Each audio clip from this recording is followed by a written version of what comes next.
নামাজে মনোযোগ বসাতে পারছি না, এক্ষেত্রে কি করা উচিত? নামাজে মনোযোগ বসাবার জন্য অনেক করণীয় আছে। নামাজে মনোযোগ ধরে রাখতে পারেন না, এই সমস্যা কি আপনাদেরও আছে ভাই? আছে? নামাজে মনোযোগ ধরে রাখতে পারেন না? আজকে আমি আপনাদেরকে নামাজে মনোযোগ ধরে রাখার জন্য কয়েকটা টিপস, কয়েকটা পরামর্শ দিয়ে যেতে চাই, এবং আমি নিজে এগুলোর উপরে আমল করে আলহামদুলিল্লাহ ফল পেয়েছি, পরীক্ষিত। এরকম আমলগুলোর মধ্যে এক নম্বর হলো, ভালো করে শুনেন, এক নম্বর হলো চোখের হেফাজত করবেন। চোখের, মোবাইলে বা বিভিন্ন ভাবে চোখ দিয়ে হারাম জিনিস দেখেন, মেয়েদের ছবি দেখেন, ফিল্ম দেখেন, নাটক দেখেন, বিভিন্ন হারাম জিনিস দেখেন, এটা আপনি বন্ধ করেন। পরীক্ষামূলক 1 মাসের জন্য আপনি একটু চোখের রোজা করেন, আত্মনিয়ন্ত্রণে করার চেষ্টা করেন। যেই পুরুষ নিজেকে নিয়ন্ত্রণ করতে পারে না, সে আবার কিসের পুরুষ, সে আবার কিসের যুবক? নিজেকে নিয়ন্ত্রণ করার চেষ্টা করেন, এবং চোখের হেফাজত যদি আপনি করতে পারেন, আমি আপনাকে লিখিত দিতে পারি, টানা যদি আপনি দীর্ঘদিন আপনি এই কাজটা করেন, ইনশাআল্লাহ আপনি নামাজ এবং যে কোনো ইবাদতের স্বাদ পাবেন। শুরু করবেন অন্তত। দ্বিতীয়ত, হারাম উপার্জন ছাড়তে হবে। কি ছাড়তে হবে? হারাম খাওয়া ছেড়ে দেন, হালাল খাওয়ার গ্রহণ করেন, এটাও ইবাদতে মনোযোগ সৃষ্টি করতে সহযোগিতা করে। তৃতীয়ত, নামাজের জন্য বিশেষ করে বলতে চাই, এই যে পয়েন্টটা এখন বলতেছি নামাজের মধ্যে, এইটা যদি করেন আর আপনি মনোযোগ না আসে, আপনি আমাকে ব্যক্তিগতভাবে জানায়েন যে আপনি ভুল বলে আসছেন। আমি আলহামদুলিল্লাহ এটার উপরে নিজে 100% উপকারিতা পেয়েছি, অনেককে পরামর্শ দিয়ে তাদের মধ্যে উপকারিতা পেয়েছি। সেটা হলো নামাজের টাইমিংটা বাড়িয়ে দেন, অর্থাৎ দীর্ঘ সময় নিয়ে নামাজ পড়েন। আপনার 4 রাকাত নামাজ পড়তে 5-6 মিনিট সময় লাগে, বা 6-7 মিনিট সময় লাগে, আপনি এটাকে ডাবল করে দেন। এবং সূরা ফাতিহা পড়ে একটু অপেক্ষা করে অন্য সূরা পড়েন, একটু সময় নেন। একইভাবে রুকুতে গিয়ে একটু লম্বা সময় ধরে তাসবিহ, সাধারণত আপনি 3 বার তাসবিহ পড়েন, এবার আপনি 6 বার 7 বার পড়েন, 9 বার পড়েন, আরো বেশি করে পড়েন, একটু সময় বেশি নেন। রুকু থেকে উঠেই আবার সিজদা যান সব সময়, আজকে সেটা করেন না। রুকু থেকে উঠে একটু দাঁড়ান, একটু অপেক্ষা করেন, একটু দেরি করেন। নবী সাল্লাল্লাহু আলাইহি ওয়াসাল্লাম রুকুতে যে পরিমাণ সময় থাকতেন, রুকু থেকে উঠে দাঁড়িয়ে তার কাছাকাছি, কারিবা মিনহু হাদিসের ভাষ্য, তার কাছাকাছি থাকতেন, অথচ আমরা রুকু থেকে উঠেই দৌড় দিই। তো আপনি উঠে একটু অপেক্ষা করেন, দাঁড়ান, অন্য সময়ের চাইতে ডাবল সময় দাঁড়ান। এভাবে যদি প্রত্যেকটা কাজ আপনি সময় নেন এবং ধীরে ধীরে করেন, ইনশাআল্লাহ বিইذনিল্লাহ আপনি নামাজের মধ্যে মনোযোগ দেখতে পাবেন।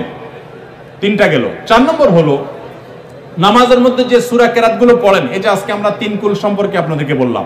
নামাজের দোয়াগুলো, সূরাগুলো, কেরাতগুলো, এগুলোর অর্থটা বোঝার চেষ্টা করবেন, তাহলে নামাজের ভিতরে ওই অর্থের কথা আপনার মাথায় আনতে পারবেন, আপনার মনোযোগ ধরে রাখতে পারবেন। আর আরেকটা পরামর্শ হলো, ইবাদত এবং নামাজে বিশেষ করে মনোযোগ সৃষ্টি করার জন্য আগে থেকে মনোযোগ নষ্টকারী বিষয়গুলো থেকে সরে আসেন। অনেকে আছে মোবাইল টিপতে টিপতে নামাজে দাঁড়ায়, নামাজে ঢোকার আগে, মসজিদে যাওয়ার আগে মোবাইল সুইচ অফ করে ফেলান এবং এরোপ্লেন মোড করে ফেলান, যাতে করে মেসেজ আসলেও টের না পান। ইনশাআল্লাহ দেখবেন মনোযোগ আসবে। সেই সাথে আল্লাহর কাছে দোয়া করবেন। একটা দোয়া শিক্ষা দেই, প্রত্যেক নামাজের পর, 5 ওয়াক্ত নামাজের পর আমার নবী সাল্লাল্লাহু আলাইহি ওয়াসাল্লাম এই দোয়াটা নিয়মিত পড়তেন, আমরাও পড়ার চেষ্টা করব। আল্লাহুম্মা আইন্নি আলা যিকরিকা ওয়া শুকরিকা ওয়া হুসনি ইবাদাতিক, হে আল্লাহ আমাকে আপনি সাহায্য করুন, আপনার জিকির যেন করতে পারি, আপনার শুকরিয়া যেন আদায় করতে পারি, এবং আপনার ইবাদতটা যেন সুন্দর মতো আদায় করতে পারি। এই দোয়াটা 5 ওয়াক্ত নামাজের পরে অর্থ সহকারে বুঝে পড়বেন, ইনশাআল্লাহ আপনার নামাজে আপনি মনোযোগ ধরে রাখতে পারবেন। আল্লাহ আমাদের সবাইকে তৌফিক দান করুন। নামাজের মজা এমন এক জিনিস ভাইরা, আমাদের নবী সাল্লাল্লাহু আলাইহি ওয়াসাল্লাম রাতে যখন নামাজে দাঁড়াতেন, পা ফুলে যেত, রুকুতে যেতেন না, এত সময় ধরে কিরাত পড়তেন, মজা পাইতেন। আর আমাদের কাছে নামাজটা একটা বোঝা, পড়ে শেষ করতে পারলে আমরা বাইরে যেতে পারলে জান বাঁচে, কারণ মজা পাই না। এজন্য নামাজের স্বাদ আনার জন্য, মনোযোগ সৃষ্টি করবার জন্য এই আমলগুলো আমরা লক্ষ্য রাখবো। আল্লাহ তৌফিক দান করুন। আমার ভাগ্নির বয়স 12 বছর, তার কি এখন পর্দা করা ফরজ, এবং সর্বনিম্ন কত বছর বয়সের ছেলের সাথে দেখা দেওয়া জায়েজ আছে, অনুগ্রহ করে জানবেন। আপনার ভাগ্নির বয়স যদি 12 বছর হয়ে থাকে, দেখতে হবে সে প্রাপ্তবয়স্ক হয়েছে কিনা। মেয়েদের প্রাপ্তবয়স্ক মিন শুরু হলে শুরু হয়, তাহলে সেক্ষেত্রে প্রাপ্তবয়স্ক হতে পারে 12 বছর বা তার আগেও। যদি সেটা না হয়, তাহলে সেক্ষেত্রে মাসিকের যে আলামত আছে সেগুলো যদি প্রকাশ না পায়, ছেলেদের আপনার স্বপ্নদোষ হওয়া বা আরো যে সমস্ত গোপ দাড়ি উঠা, এগুলো যদি দেখা না যায়, তাহলে সেক্ষেত্রে যদি 12 বছরের মেয়ে প্রাপ্তবয়স্ক মেয়েদের মতো গ্রোথ হয়ে যায়, নজরে পড়ার মতো হয়, তাহলে তাদের তখন থেকে পর্দা করা উচিত। দেখেন ইসলাম মেয়েদেরকে পর্দা করতে কেন বলেছে বলেন তো? আমাদের সমাজের অনেক ভাইরা এখনো মনে করে ইসলাম মেয়েদেরকে বলছে বোরকা পরে চলতে, পর্দা করে বলতে, কই পুরুষদেরকে তো এত কষ্ট করতে বলে নাই, তাহলে ইসলাম মেয়েদের প্রতি জুলুম করছে। মায়ের চেয়ে মাসির দরদ বেশি দেখান না? ইসলাম মেয়েদেরকে আপনাদের মতো লোভী পুরুষদের কুদৃষ্টি থেকে, বাজে নজর থেকে বাঁচাবার জন্য পর্দা করতে বলেছে। এই পর্দা নারীর প্রগতির পথে অন্তরায় নয়। গত কয়েক বছর আগে সারা দেশের মেডিকেল ভর্তি পরীক্ষায় প্রথম স্থান অধিকারকারিণী এক বোন আমার আগা গোড়া পর্দা করে পরীক্ষা দিয়ে গোটা দেশের ছেলে মেয়ে সবাইকে পিছনে ফেলে 1 নম্বর হয়েছে। তাহলে পর্দা কি মানুষের উন্নতির পথে অন্তরায় হয়? আমার অবাক লাগে পৃথিবীর সে সমস্ত মানুষদেরকে দেখলে, যে সমস্ত মানুষগুলোকে দেখি যে তারা নারীদেরকে স্বাধীনতার নাম দিয়ে নারীদেরকে হাফ প্যান্ট পরাই দিচ্ছে। এসির মধ্যে কোন হল রুমে ঠান্ডা, পুরুষগুলা সবগুলা একেবারে ফুল প্যান্ট পরে, আপনার জ্যাকেট ট্যাকেট পরে সে নিজেকে সেভ করে ফেলছে। আর ওই বেচারি মেয়েকে বুঝাইছে তোমার আধুনিকতা হলো তুমি হাফ প্যান্ট পরো, উপর দিকেও শর্ট নিচের দিকেও শর্ট থাকো। আমার কথা হলো এই শীত বেচারিদের আছে না নাই? না শুধু পুরুষদের শীত আছে? তো শীতের ঠান্ডা খাওয়াইতেছেন তারা আধুনিকতার নাম দিয়া। আমি এর আগে বলছি মিডিল ইস্টে অনেক পুরুষ আছে নামাজ কালাম ঠিক মতো পড়ে না, বিড়ি সিগারেট খায়, অনেক উল্টা পাল্টা করে, অনেক হারাম কাজ করে, কিন্তু বউরে পর্দা ঠিক মতো রাখে। কেন জানেন? কারণ কি জানেন? নামাজের গুরুত্ব যে বুঝলো সে বউর পর্দার গুরুত্ব এত বেশি বুঝলো কিভাবে? কারণ হলো সে জানে একজন নারীকে খোলামেলা ভাবে যদি বাহিরে পাঠানো হয় বা পুরুষদের মধ্যে তিনি যদি আসা যাওয়া করেন, বেশিরভাগ পুরুষরাই তাকে নিয়ে মনে মনে কি চিন্তা করে? কি চিন্তা করে? খারাপ চিন্তা করে। আপনাদের মনে এরকম কোন খারাপ কিছু চোখে পড়লে মনে খারাপ চিন্তা আসে? আসে না? আসে। তাহলে তো আপনারা স্বীকার করছেন। তাহলে আপনি যদি আরেকজনের মেয়েকে খোলামেলা বা একটু অশ্লীল পোশাকে দেখার পর আপনার মনে বাজে চিন্তা আসে, এবার আপনার বোন, আপনার স্ত্রী, আপনার মা যখন বাহিরে যাবে তাকে যদি খোলামেলা পোশাকে আপনি যেতে দেন, তাহলে অন্য সব পুরুষরা কি চিন্তা করবে? আপনি নিজে কি চিন্তা করেন এরকম মেয়েদেরকে দেখে সেটা চিন্তা করেন। ইসলাম সেজন্য পর্দার কথা বলেছে। এটা আমার মা বোনদের মর্যাদা রক্ষা করবার জন্য বলেছে, আর কিছু না। যত মূল্যবান জিনিস তত বেশি সংরক্ষণ করা হয় যাতে লোলুপ কোনো দৃষ্টি সেখানে না পড়ে। আল্লাহ আমাদেরকে পর্দার গুরুত্ব বোঝার তৌফিক দান করুন। শুনেছি মোহর দেওয়া ব্যতীত মেয়েকে স্পর্শ করা হারাম। তাহলে যদি মেয়ের বাবা বা মেয়ের পরিবারের লোক এই পরিমাণ মোহর ধার্য করে যে ছেলের পক্ষে দেওয়া সম্ভব নয়, তাহলে এই অবস্থা ছেলের করণীয় কি?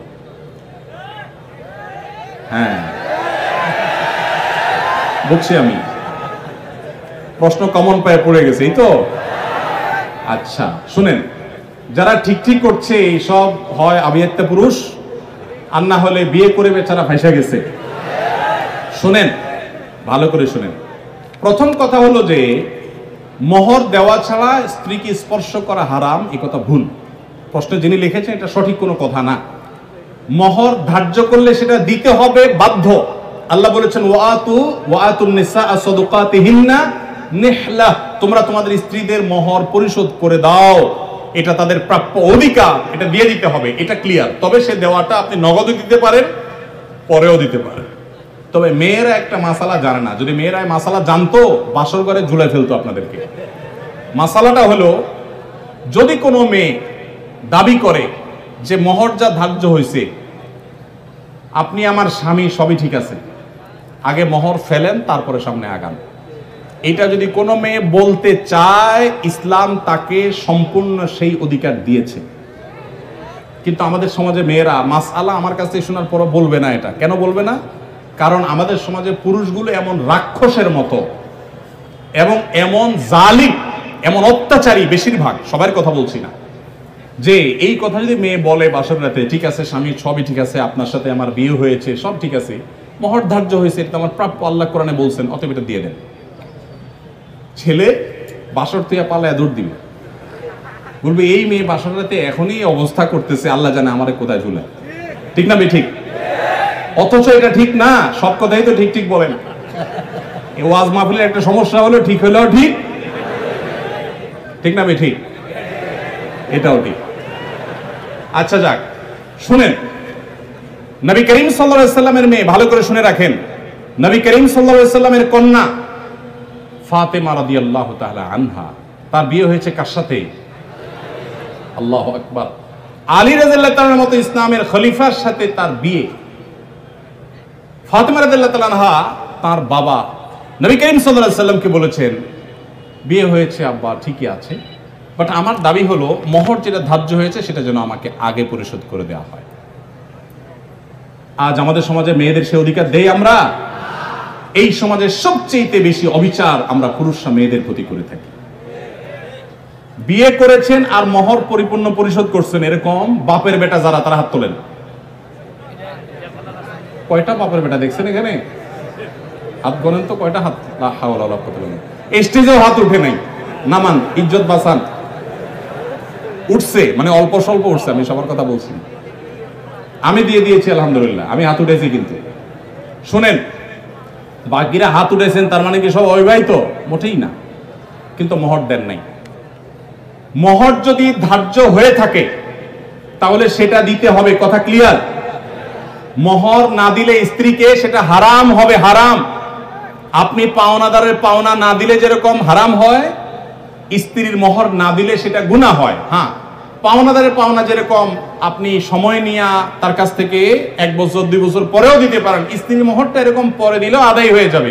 বাট যদি না দেন, মেরে দেন যে আর স্ত্রীর আর কি দিব, সেটা আমার ঘরওয়ালি, তাহলে কিন্তু আপনি ধরা খেয়ে গেছে। কথা কি বুঝে আসছে? অনেক আমাদের দেশে মেয়েরা এত সহজ সরল। অনেক ছেলে আছে এমন বাটপারের বাটপার, বাসর রাতে বউরে বলে, দেখো এখন মোহর তো ধার্য করছে মুরব্বীরা 10 লাখ, আমি তো 20,000 টাকা বেতনে চাকরি করি, কোত্থেকে দিব এত টাকা? তবে আল্লাহ যদি বাঁচায় এই তো কদিন পর ইটালি চলে যাব, কত টাকা আসবে সবই তো তোমার। এইসব ফুসলানো কথা শুনে বেশিরভাগ সহজ সরল মেয়েরা বলে ফেলে, আরে কি বলেন মোহর তো আমার লাগবে না, এসব কিছু আমার কিছু লাগবে না, এই মাফ করে দিল আর কি, ধরাটা খাইলো। এই জন্য সহজ সরল মেয়েদেরকে ধোকা দিবেন না। এখন কথা হলো, বাপ মা বেশি ধরে ফেলছে, কি করবেন? আমি এটা এর আগে বিভিন্ন জায়গায় বলেছি, বুদ্ধি খুব সোজা, শিখাই দিব। যদি মোহর বাপ মা 10 লাখ 20 লাখ ধরে থাকে, এখন আপনিও রাজি হয়েছেন, আপনি রাজি হয়েছেন কেন?